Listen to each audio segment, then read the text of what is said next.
Hey guys, welcome back. I wanted to talk to you this morning. I want to break down a D minor arpeggio for you in a sweeping method and kind of give you an understanding of how all of that works. This is going to be utilizing 5 strings, so we're going to be starting this from the 5th string and rather up high in the neck. And so if you don't already understand what an arpeggio is simply a broken chord.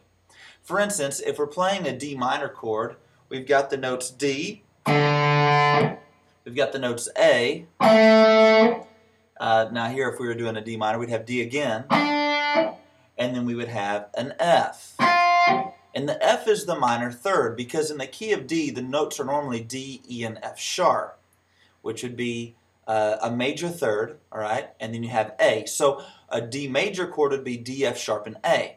But to make it minor, we take the 3rd degree, that F sharp, and we flatten it a half step so it becomes F. It goes from F sharp to F. So D, F, and A is a D minor chord. Same way for any minor chord. So a minor chord is made up of the 1st, the flat 3rd, and the perfect 5th. All right, now that we understand that, let's break this down. I'm going to start with my 4th finger, and the reason why I'm doing this is I've only got 22 frets on my Strat, and I want to make sure that we get the octave in here because we're going to do this little tapping thing in a moment. But I'm going to start with my 4th fret up on the 17th fret of the 5th string, which is D. Then I'll walk my 2nd finger down on the 15th fret of the 4th string, okay, and that's going to be our F. All right, walking the 1st finger down on the 14th fret of the 3rd string. This is going to be our A. 2nd finger walks down on the 15th fret of the 2nd string, which again is D. 1st finger steps back to the 13th fret of the 1st string, which is F. And I'm going to hammer, I'm going to pick this note, I'm going to hammer to the 17th fret, which is A, and I'm going to pull off. And then I'm going to move back up with my 2nd finger to the 15th fret, then up with the 1st finger to the 14th fret, up with my 2nd finger to the 15th fret, and ending with my 4th finger on the 17th fret. So the pattern goes like this, broken down slow.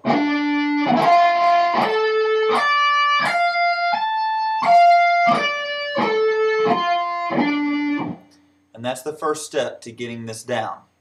Now remember, we've talked about sweeping before. The right hand, the pick is going to fall across the string. We're not bouncing the pick. We want it to drag across the string like this. What's the number 1 rule we've talked about before? Playing clean. It's very hard to do when you're sweeping. It's not easy at all. It took me a long time to get the hang of syncing the right and left hands together. But when you're doing this, one of the keys to doing this is called dampening. So when I'm playing through this, I'm using the back side of my hand to kind of touch the strings and keep them quiet as I'm going through.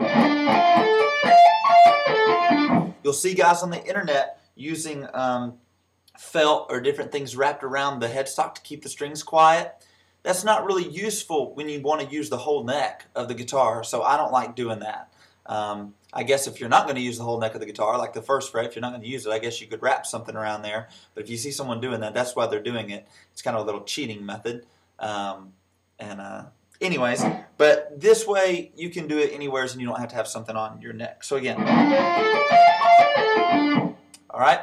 Now I will admit, I do this a little different than some people. When I'm playing it slow, I do pick everything.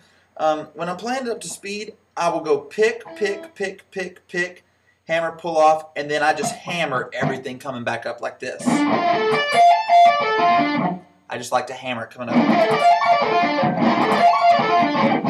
And I just like the sound of it personally. So again.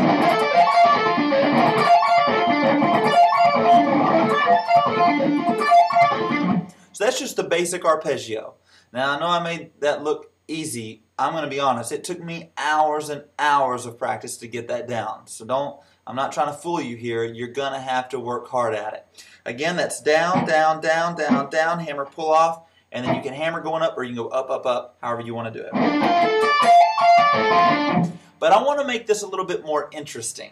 So here's what we're going to do. We're going to walk all the way down to that 1st string. We'll do the hammer pull off. Then we'll pick up with our second finger on the 15th fret of the second string, and then I'm going to pick down on the 14th fret of the third string and walk that back down, second finger on the 15th fret of the second string, and go back down stroke on the 13th fret of the first string, hammering to the 17th. And then I'm going to tap the octave, which is the 22nd fret of the first string, and pull off. So it's going to go. I'll pull that pinky off too, so it goes. And then walk it back up. So the whole phrase goes like this.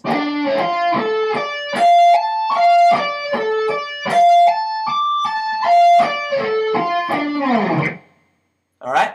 I really like this. It gives us a lot more notes to work with, and it's a really cool pattern if you get down. Let's speed it up a little bit.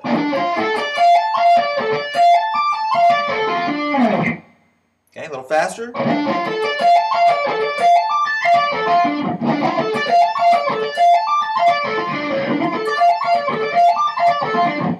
And here it is up to speed.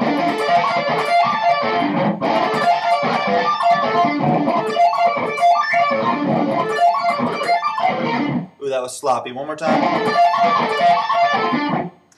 Now, you don't have to just tap the octave. You could do the same lick, and you could tap, like, remember we're hammering from 13 to 17?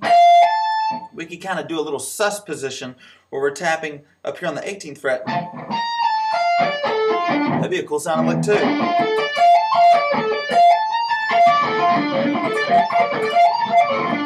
Or we could do a whole step from that point. So we could tap up on the, I guess that's what, 18, 20? The 20th fret? That would sound good too. Alright, or we could do the octave. Alright, how about we put them all together? Let's see here. Let me try that again.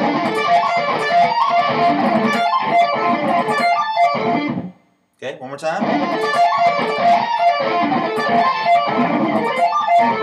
Sorry, that's kind of sloppy here and there. One more time. There we go. That was better. One more time.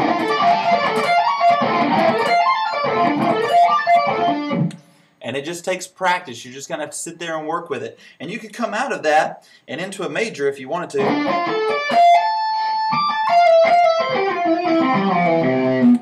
Basically just outlining like a C major there or something like that.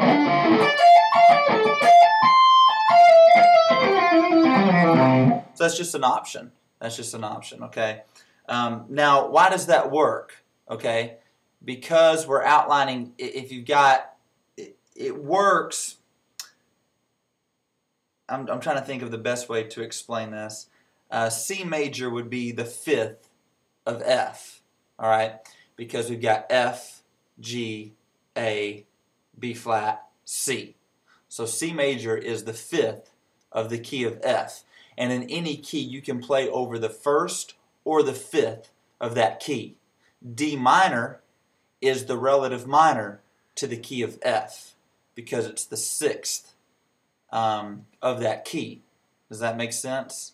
We've got C as the fifth, D minor as the sixth. Okay? So you could go like this. Something like that. One more time. And then back to